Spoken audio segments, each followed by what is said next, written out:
Hello, everyone. My name is Erados12, and if you probably notice here, we are having some technical difficulties with the audio, so we're just going to start right away. However, before we do that, I do want to bring on a guest, so I'll be right back.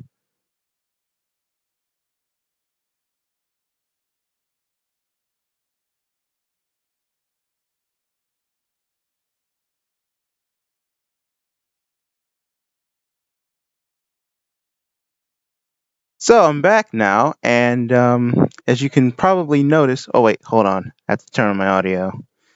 If you can probably notice, I have brought on, yep, you guessed it, Arch. So, we're going to talk about the future of this game, specifically the first half. So, let's get started. So, I'm going to move into the next slide. If I can get there. Oops, I kind of went too far. I should have shared the screen so just to Yeah, stay in touch or something. yeah. So, the first thing we're going to talk about is Smithery. Now, if you don't know what Smithery is, it's basically an editor for the game, but it's going to be fully functioning when it comes out. It's supposed to come out between this month and the next month. So before we kind of had Smithery working, but it wasn't as good. And if you've probably seen it on Twitter, it was even better now than it was before. So what is your take on this? Basically, this is one of these game modes that the Patch Just Limpet are pretty hyped about because these days there are not a lot of games that lets you like create your own maps. Like it's pretty good to have a good selection of maps, but as we saw back in the days with Forge and Adel, it's even better to see what the players will be doing with the tools that they are given. I agree. And if I don't remember or do remember, I think there was one YouTuber that said that modding is important for games nowadays. Absolutely. I think his name was And Blue you Drake. don't even need to hear what the YouTubers have to say. You look at very old games like Fallout New Vegas or even Fallout 3. For as much as it's a piece of garbage, the only thing that keeps this game alive is the sheer amount of mods. That's true. And I, even in games like Ravenfield, we don't have multiplayer whatsoever. Okay, it technically does, but it's a mod too. Just the mere fact of having a mod pretty much extends the lifespan of a game. So for Roblox and Warfare, the Cherish Company, it's a no-brainer, especially considering that the game is pretty much a personalized experience. yes. So we're going to go over the things that we're going to actually put in there for the release of this feature. So the first one is lighting controls, and if you haven't seen it on Twitter, it's basically where you can adjust the lighting controls so you can like screenshot things. There might be controls for that that might be used in game, but we're going to actually defer that until later. Now, if you don't know what portions is, that's the next thing. Portions is basically the objects you place inside of the map. So, for example, ladders, spawns, things like that.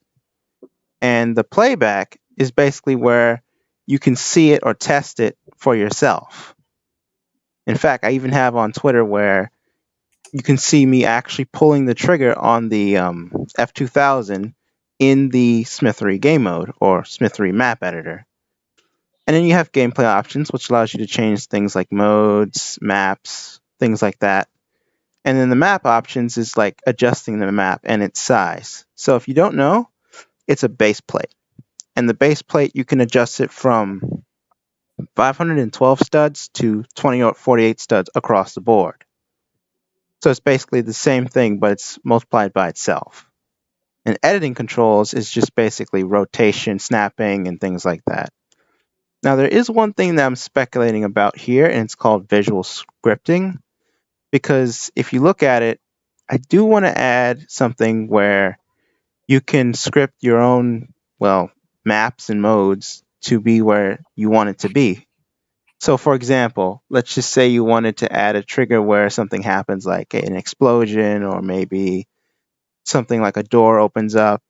You could do that with visual scripting.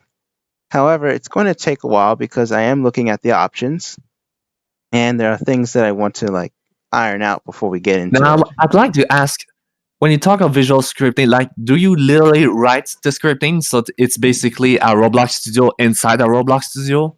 Kinda. I mean, it uses like a sandbox like environment for actually dealing with the scripting. So, for example, you can't just like do things that exploiters would do. You can only do things within the game world. But visual scripting really means that it's not just that, but also like you can actually make it so where you can like visually script it. Like for example, if you had a block, like Unreal Engine 4 has this. Hmm. Basically they have blocks of code, like literal blocks or rectangles in which you can connect wires up to, and basically you can also specify certain parameters if you need to do that within those blocks. So, like in the old STEM building from, holy shit, 10 years ago, like the old buildings time. Yeah. Yeah, I something remember like the that. wiring, all this stuff.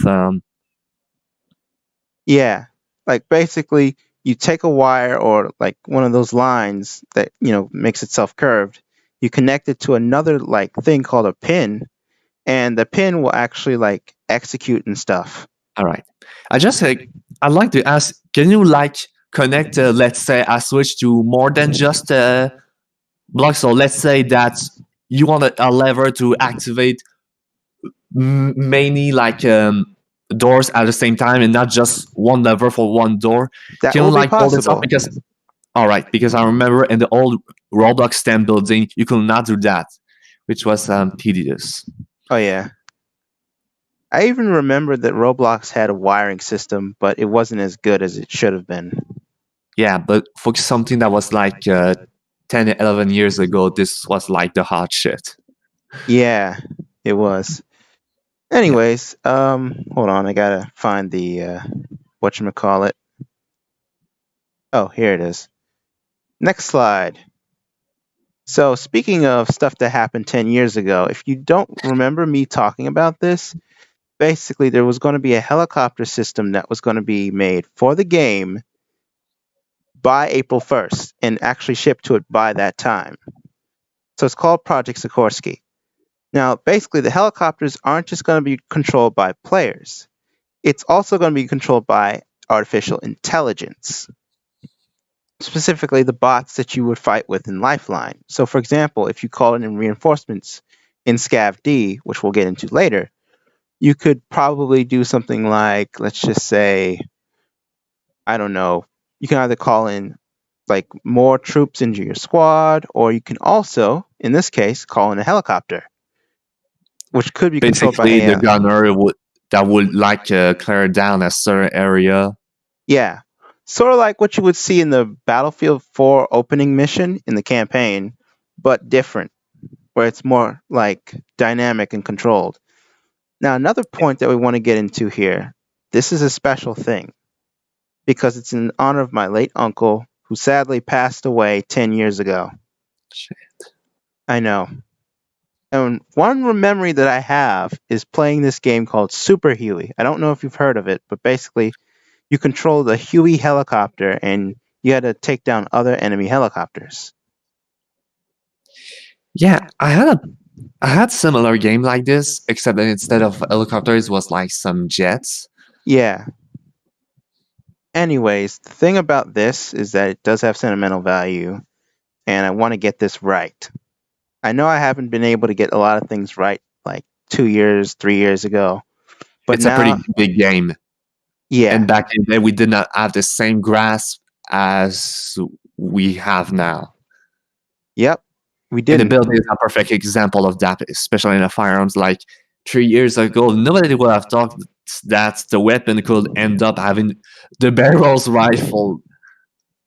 Oh yeah, This one was this one was pretty insane, and a lot criticized me for doing a waste of CSG, but to me, I found a ways to make it simple and all this stuff. even Yeah. if they compromise on just having two grooves. Anyway, back to the topic. Yep. And the last point, which says it's due to release no later than, you guessed it, same date.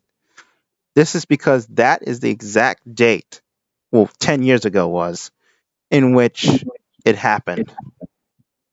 So that's that. We're going to move on from this right now. So the next thing we're going to talk about is Hunter's Valley. And what is Hunter's Valley? Well, if you don't remember the map that came out for Egg Hunt in 2013, that's basically what that is, but made for the game. It was one of those maps that I feel pretty nostalgic about, and especially the music. Even though if we all know it's royalty free from Ken McLeod, um, there's it's not as OG as let's say 2012 or the earliest iteration of Egg Hunts, but for the most people in the Project Slamp, it is something that this is probably argued to be the last good Egg Hunt. I remember the 2014 one to be a dumpster fire by itself, and it was even more in the later years. So, bringing back this map in the style of Roblox Warfare, probably in the region of Robloxia or Telegon, it's definitely not gonna be on Roadscan because Roadscan is more intended to be industrial and desert-like. Yep. Or better yet, like in Core Harbor West from Underground 2, where it's basically just nuclear plants. Well, yeah, it's gonna be in Roblox because Roblox has a lot of forest areas that are Yes. not so much occupied. And there is a possibility that it could be near Crossroads. Because I'm thinking of probably having 4 factions available for this. Not just the Robloxians and the Bloxers, but also the Rebels and the P86. Yeah, the Crossroads Dominion and the Sturban Policy 97. That's the new name for the Plitza 86. Yeah, the final name. I had to play around a lot with that stuff, but the fundamental remains. Yep, and it's also the first map to feature certain things such as waterfalls, smoke from the chimneys, and even buildings that shine. Ooh.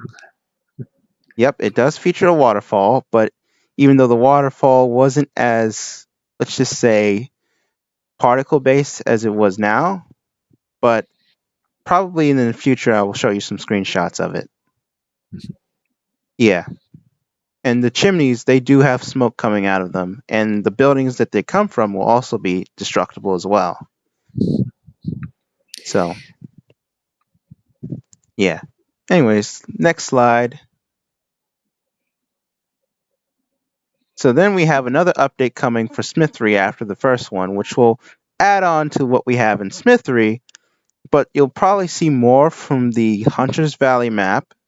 Certain assets from the maps actually get used here, so you can use them in your maps if they're your I can favorites. expect Smithery to be updated a lot within the development cycle because Smithery is going to be one of these mods where, of course, you'll want to have as many features as possible, so it's going to get a lot of updates.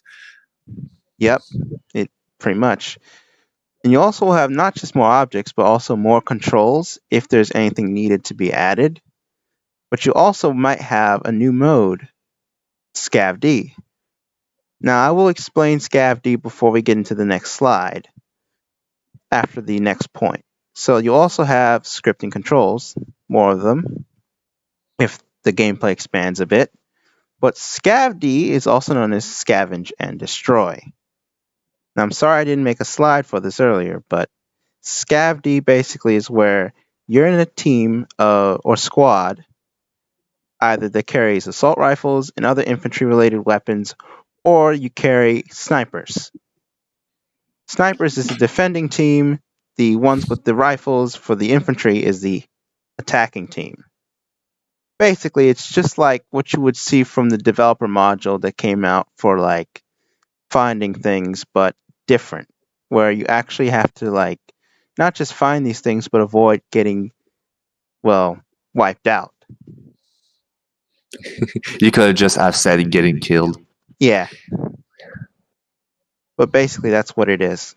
And also, you have other things that could happen in SCAV-D as well, such as a machine gun nest being set up, or even reinforcements. Now, when you get a certain number of kills on the enemy or find a certain number of things, that's when you can get reinforcements as long as you're near a rally point. And what a rally point is basically a spawn point in which can be used to also spawn squad members or other things that can be used with the reinforcement system. Basically, that's what it is. I wonder what your thoughts are on it. Honestly, it's I remember that the way this mold was created was like inspired by the other big project, which we're gonna get into at the very end of this stream. Yeah, Honestly, there's not much to say other than it's another addition. And more is better when it's a nice departure from the rest. yeah, and I think it could also be a good replacement for Conquest. I mean, it does the same thing. You do have to actually Conquest. I remember Conquest being a much bigger game, but given the fact that Assault itself evolved into something bigger, I'm pretty sure that Conquest was more like a proof of concept or foundation for things to come. Yeah, I agree with Because that. I remember that Conquest was originally made after I was playing Arma 2 Operation Arrowhead with Author founder, which got exposed for shits that we won't talk of. That's true. Yeah, basically that sums it up. But yeah, basically SCAV-D is supposed to be the mode where you actually conquer certain areas and also find things. But yeah. Anyways, next slide if we can find it. Oh, and boats. There are supposed to be some boats into the game, especially for the maps that can actually have like water and lots of it. Especially Tekaluit Arbor. Yeah, Yeah, the Arbor, because I remember there were two with the same name, Tekaluit Arbor and Tekaluit Strongholds. yeah, and there's also another map that I found. Well, I found the original version, but we're going to probably remake it so where you can actually not only have boats in the water for that map, but you also have other things too, such as an aircraft carrier, things like that. Basically, it's like a pirate map or pirate stronghold, but this one's going to be different. It's going to be more like a military base or naval base. Yeah, and I can imagine something like Pearl Harbor or something. Yeah. This system will be probably in place in the last part of the first half of this year, so May to June, like it says up there. And the terrain water will be much deeper, of course, because you have to have enough water to have boats in there, or else they won't be as buoyant. They probably might hit the ground. And Or probably what's gonna happen is that instead of using terrains, you're gonna end up doing like in base war where they managed to make the water physics without having to use terrain. It's probably what's gonna happen because I know that that terrain water is not as modular. I think it's a little chunky for all that matters, but yeah. I mean, if this doesn't work out regarding terrain water, we can always do the part thing and actually make the physics work with the boats. But it also exactly. could warrant newer maps, like we said before, such as the one we just mentioned. And yeah. So that's about it regarding what we have, because there is no more slides after this one. So yeah, so now it's time to talk about the other big project. So yeah, yeah, there's all this stuff, but it was recognized that Roblox and Warfare, it's a pretty big project, and it's gonna take a lot more time than it was planned. And the it's big true. problem is that we are now in the situation that we fear the most, which is to say, being back to just one builder, one scripter. And in the meantime, as you saw in the announcements of Archer Studio, the Crucible is now back into priority because I remember 3 years ago The Crucible had everything except an engine, and now this is the thing that is now being worked on. The idea is that the Crucible gets worked out until it gets a stable point, so that when the Project Limpet be doing business with other companies, they could use the Crucible as a functional and stable demonstration of what the company is capable of. And while all the and by the time the Crucible gets finished, all that's gonna be left would be to focus on Roblox Warfare. And That's true. thankfully, this should we are working on around the clock, but by let's say late February, the Crucible should be functional, as the maps are already there, the guns as well. And as for the modes, just to stand out from Roblox Warfare, pretty much all the modes got revised and optimized for a much faster pace, because the Crucible is basically just our own interpretation of Quake and all those arena shooters from a gameplay standpoint. Yep. Aesthetically, it's pretty much our own version. So the modes are skirmish, which is basically what happens when you take kill confirm and now you marry it to some of the features from Headhunter Pro. So like whenever you die, you drop a skull, and you gotta grab skulls for scoring points. But the big catch is that if you die from the headshots, all the skulls that you have, they drop on the floor and are all up for grab. Yeah. So you better make sure you don't die from a headshot, because either you're gonna have a big time trying to catch up, or it's just game over. The second mode, which is very unique from the rest, is streak knockouts. So basically, and keep in mind that skirmish is basically free for all, so you don't have to worry about teammates. It's everyone against everyone. Streak knockout is also a free for all, but here's the thing: randomly, somebody gets tasked to kill as many persons as possible until they die. And then when they die, it's somebody else that must do their kill streak. Basically, the goal is that when it's your turn, you try to make your biggest kill streak as possible. And when you're not, you're trying to ruin the kill streak of the others. And once everyone did that, the one who had the weakest kill streak gets eliminated, a new round starts, and rinse repeats until one player remains. So basically, this is more of a survival mode, in the sense that you try to stay alive, but you also try to be more aggressive, because you gotta make sure you're gonna do some frenzy. The third mode, which is like I think they call I think it was called a sabotage or something. It's basically the modes where you're tasked to send the bomb to the other base. But here's the catch: you gotta charge at the base to make it explode, but the bomb does not reset if you grab it. So let's say your enemy is dropping the bomb on your base. It's at 97%. You steal the bomb, send it to their base, and now all they got is 3% left, and now you win. So basically, like oddball. Yeah, except it borrows some features from Lawmaker.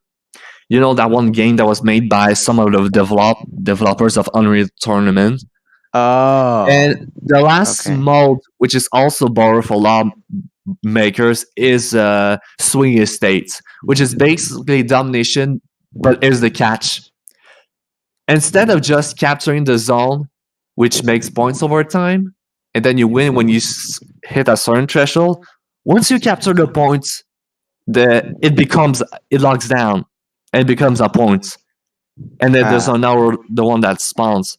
So you can't just walk around and do nothing. No, everybody's gonna be rushing to this zone and fight for it. So like hard point, but different. Yeah.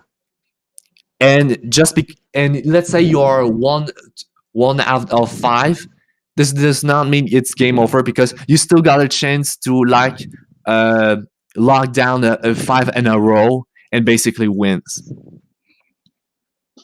And another thing that's going to be way different is that originally the Crucible was supposed to have attack customization and all that stuff. This was ditched. In fact, all the weapons that are going to be available here, they're going to be unlocked from the beginning. There's no level because there's no need to. Yeah. For the Crucible, Real Blood and Warfare, it's another story, but plus it and also the armor. Back in the days in the Crucible, you had like 5 armors: Psion, Endurance, Balance, Intervention, and Juggernaut.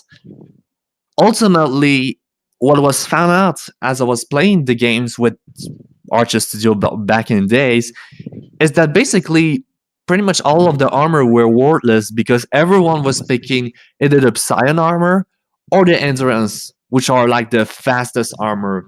So instead, a single one was made.